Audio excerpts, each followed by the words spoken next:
I mean, your genes will protect you. But if you want the biggest one, you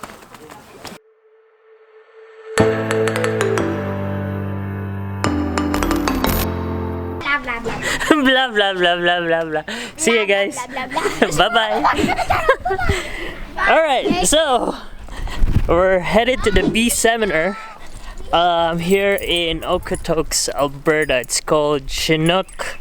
Chinook Company. Oh, no, Chinook Honey Company. So this is a good learning curve for me, or well, it's gonna be additional knowledge if I'm gonna start that farm in the Philippines.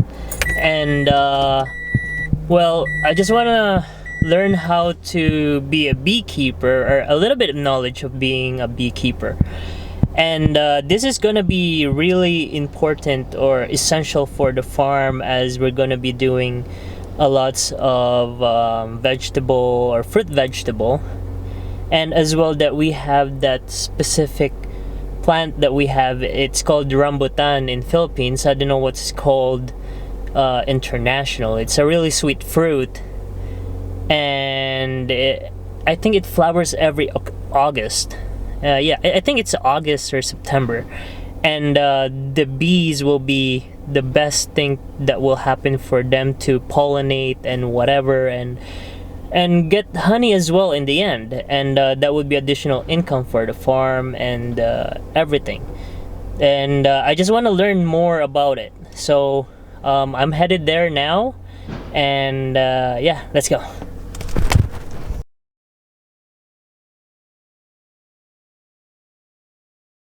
Stinger is attached to what's called the venom sac, and I mean, if you get stung, you can take a nice close look at it, and you'll actually see the venom sac and all the abdominal muscles on the stinger pulsating because it's injecting you with venom.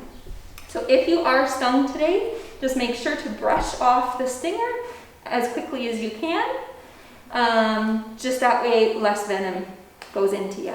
Now we will be wearing suits, which protects most people from getting stung.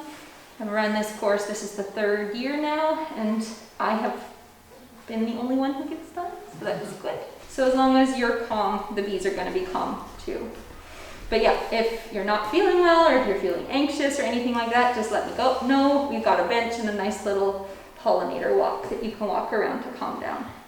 But this day is for you guys, so I want to make sure you are having a great time. Since we have some beginners and have some people who are not so confident with bees, I want to go through kind of bee anatomy and bee what we're going to see in the hive. So in every hive, you can kind of think of a hive as a superorganism. So like one big creature. And it has all these different moving parts in order to make it survive. And those different parts are the queen bee, the worker bees, and the drones. Now the queen bee is, as a beekeeper, is your most important bee. She is the only one that lays eggs. So she is the only one that, you know, can keep the hive population up. Anybody know how many eggs she can lay in one day? 1,200 or 1,500? It's closer to 2,000. In her prime, on like a perfectly good day, she can lay about 2,000 eggs a day. Every day? Every day. So you can imagine, as a beekeeper, it's important to keep an eye on your hive, because your population can expand very, very quickly and outgrow the hive, swarm or split. But would that mean that 2,000 bees need to die every day to make room? No, the hive just gets bigger. They just keep going. Yeah. Now, a queen bee will live 3 to 5 years. So having a healthy queen, you can have a very healthy hive for many years. The queen bee we're going to spot today, or try to. She's the largest bee in the hive, the longest bee, I should say. This is a picture of a queen bee here. She doesn't typically have stripes like the other honeybees do. Her abdomen is longer and slender. But I find the best way to spot her is to look for this shiny thorax, her center body part. She doesn't have any hair on her thorax, so she looks really shiny. Whereas the worker bees are covered in this really fine hair, because they're collecting pollen, right? They need that hair to help collect pollen, whereas the queen bee doesn't collect pollen, all she does is lay eggs, so she's nice and bald. The other way to spot her is to look for the behavior of the worker bees around her. Now in the top picture up there, you can see the queen has been marked with a red ink, and her abdomen is actually tucked all the way into the honeycomb cell, like in this development poster. So you don't actually see her long, slender abdomen, but you do see all of the worker bees attending to her. We call those for attendants. And the queen bee gets fed, she gets massaged, she gets groomed, and those attendants will touch her and then move throughout the hive with their other jobs and spread her pheromones, her smell, around the hive. So if the queen bee is happy and calm and is laying a good number of eggs the bees are happy with, the pheromones will be spread around the hive to say, oh yeah, everything's good. Now if she's running out of room to lay eggs, let's say, it's overcrowded, she'll spread those pheromones saying, no, I'm gonna go, I'm gonna swarm. So those attendants are really important in spreading her pheromones. So keep an eye out for that perfect circle of bees facing in towards the queen.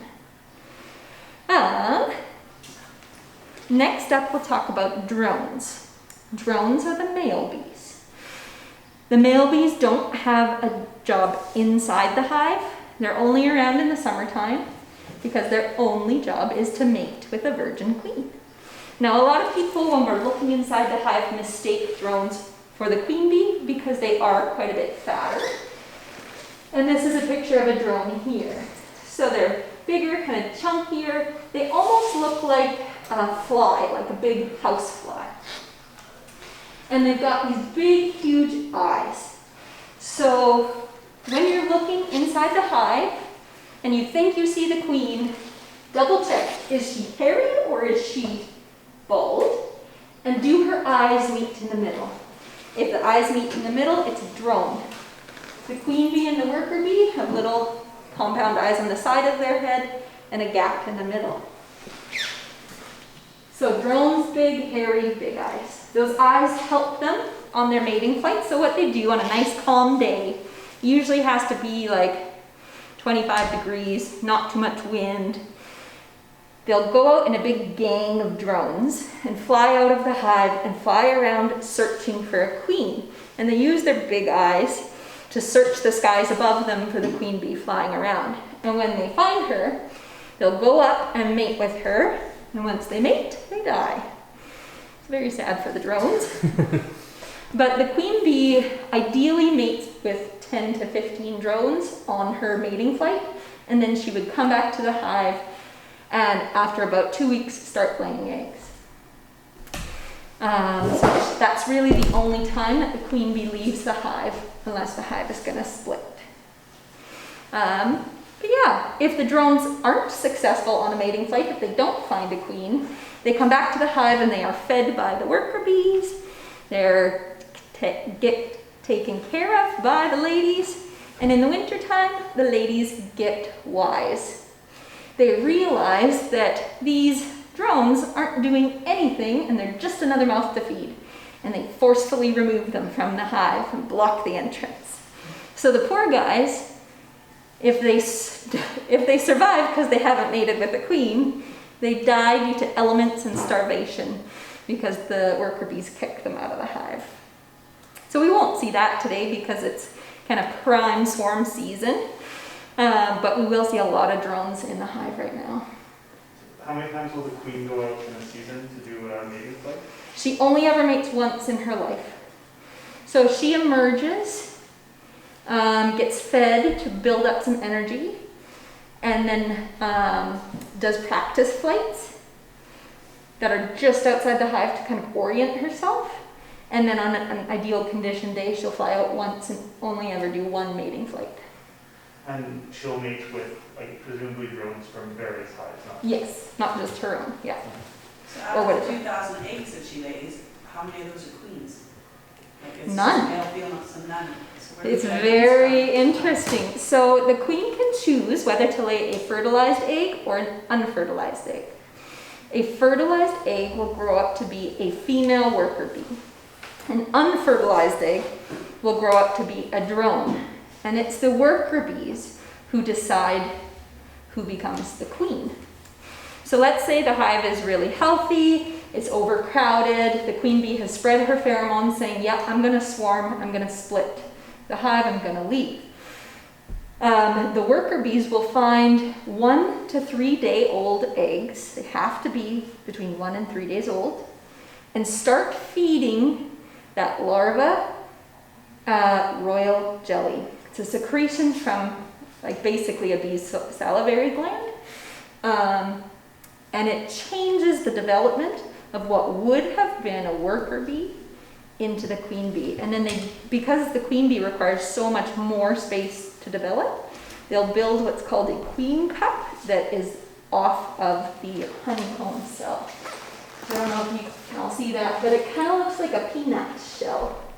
And it drops off the bottom of the hive or sticks out from the hive. Or from the The comb. queen builds that, or the workers will build it in response? The workers will build it in response. The existing queen has nothing to do with it. Now the queen bee, unlike the other bees, only ever eats royal jelly. That's what makes her the queen, that's what keeps her alive for 3 to 5 years. The other bees, the workers and the drones, eat honey and what's called bee bread, which is a mixture of honey and pollen. So basically, the pollen that bees collect is baby food. It's all for the larva. And then the adult bees eat the honey, which is made from the nectar. A lot of people think the pollen makes the honey, but it doesn't. It's all the nectar. Any questions about the drones? No? Okay. So now the worker bees, the ones that we're going to see the most of. They're going to be doing a lot of different things in the hive that you can watch out for.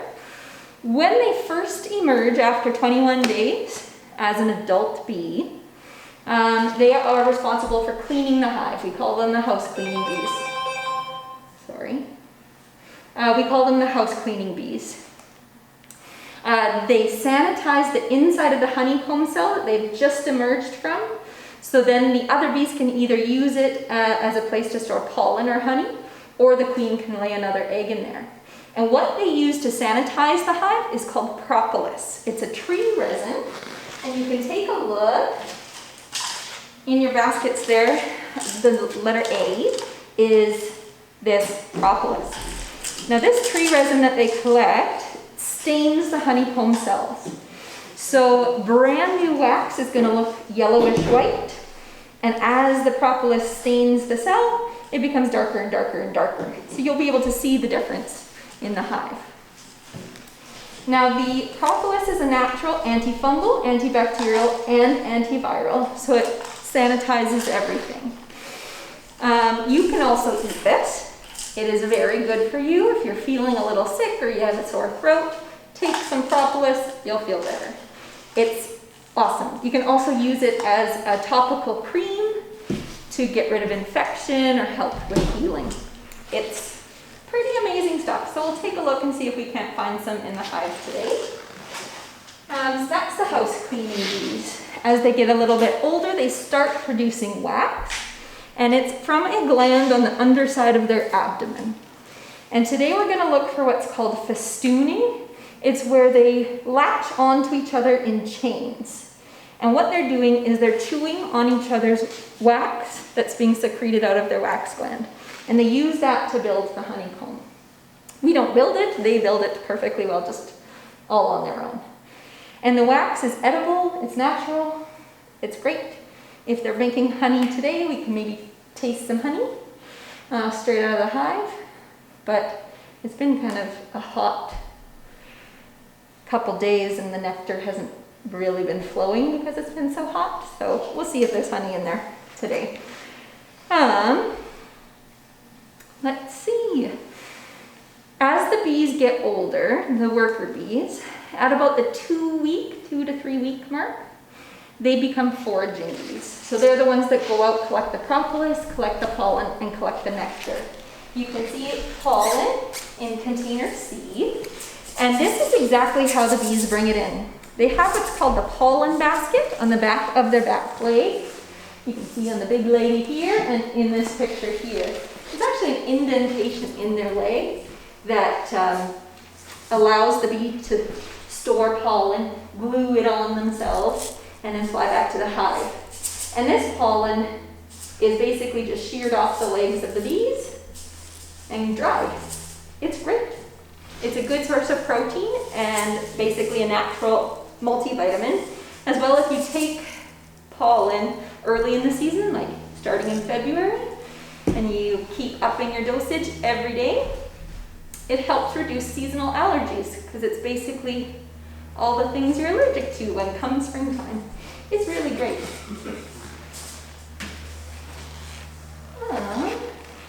Okay, so the foragers collect the pollen, collect the nectar, and collect the propolis. Anybody know how the foragers communicate to the other bees of where to find these things? They dance. They dance, yeah. So we're going to see the waggle dance today because it's nice enough out that they're going to be out foraging.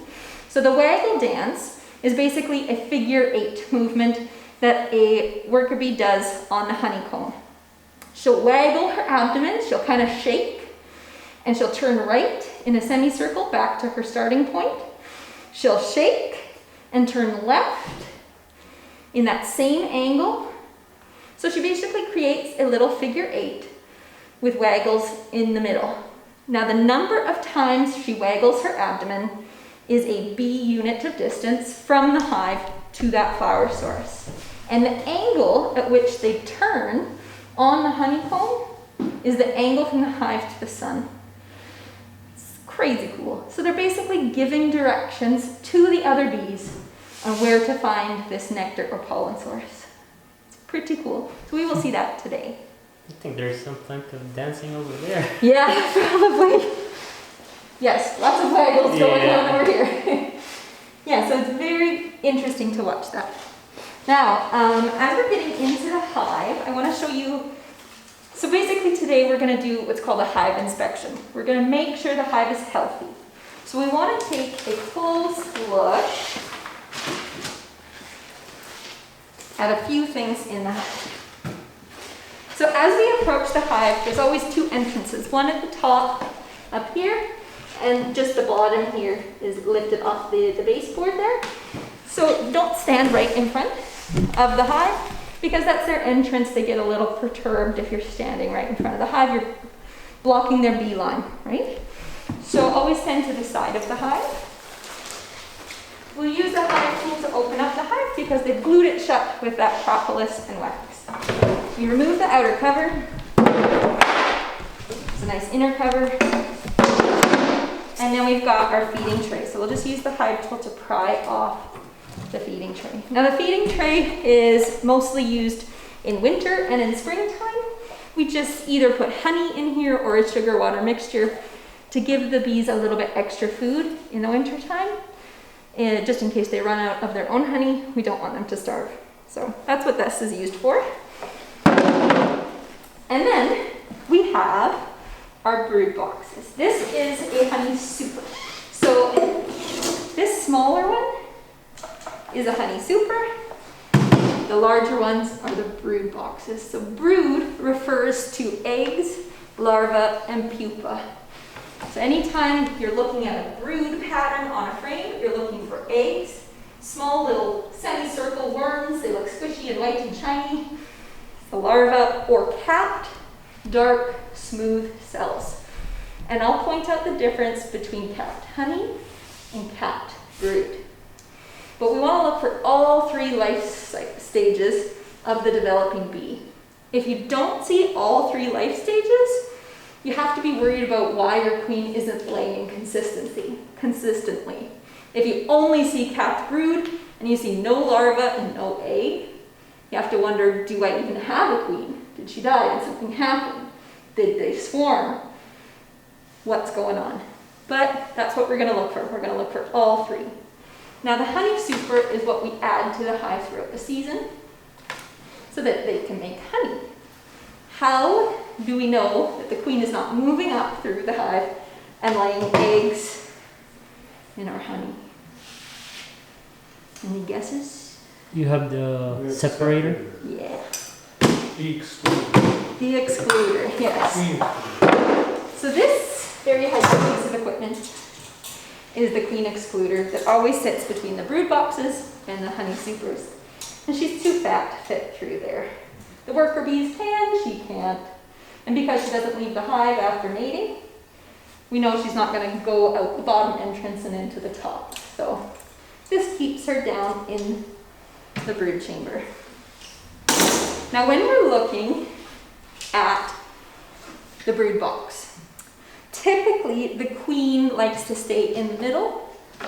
I mean, it varies depending on how many bees are in there. But we don't want to, what's called, roll the queen. We don't want to crush her against the side of a frame when we're removing them. So what we do is you pry out the side ones first. So you use the little ears on the frame to hold the frame so you're not crushing any bees. And you take a look at one side to check for the queen, and then you take a look at the other, and then you know which way it goes back in. You never want to mix up the order of the frames in the brood boxes because it could result in the worker bees abandoning the brood and the brood dying. So you always want to keep them in the same order. So then, as long as the queen is not on this first frame, you can lean it against the side of the hive, and that gives you a nice big gap to work with, so you can separate the frames and then lift them out straight up and down without bumping the sides and potentially rolling the queen. So you always want to give yourself a gap. And then you just leave that second frame in the hive, and then you have a gap to look at the next one. And you just systematically go through each one of the frames to check for the queen, make sure she's in the hive. So yeah, really easy. The brood frames are larger than the honey frames. Depending on the producer, you can use these big frames to produce honey too. We just find they're way too heavy. When they're full of honey, they're too heavy. Yeah, that's what they always say, but like the super is not that. Once it gets filled with honey, It's about 8 it's gonna pounds. be. It's heavy. I have a hard time like lifting them above my head. I get really strong by the end of the summer. So the bees have been feeding all the way and, so why are they moving up to make honey now? Is that just extra? They didn't need that? Well, they always want to, honeybees have been bred to produce honey. So the queens that produced bees that made a lot of honey were bred for it. So now honeybees tend to make a huge excess of honey in the hive, more than they would just need to survive the winter or to survive a time where food is scarce. So what you're doing is you're basically just allowing them more space to spread out so the queen doesn't feel crowded and doesn't swarm. And This is like a pantry, they're just keeping all the extra up there. exactly. Yeah, so we always leave some honey for them in the winter and then feed them extra honey or sugar water. But yeah, it's just a pantry, cold storage.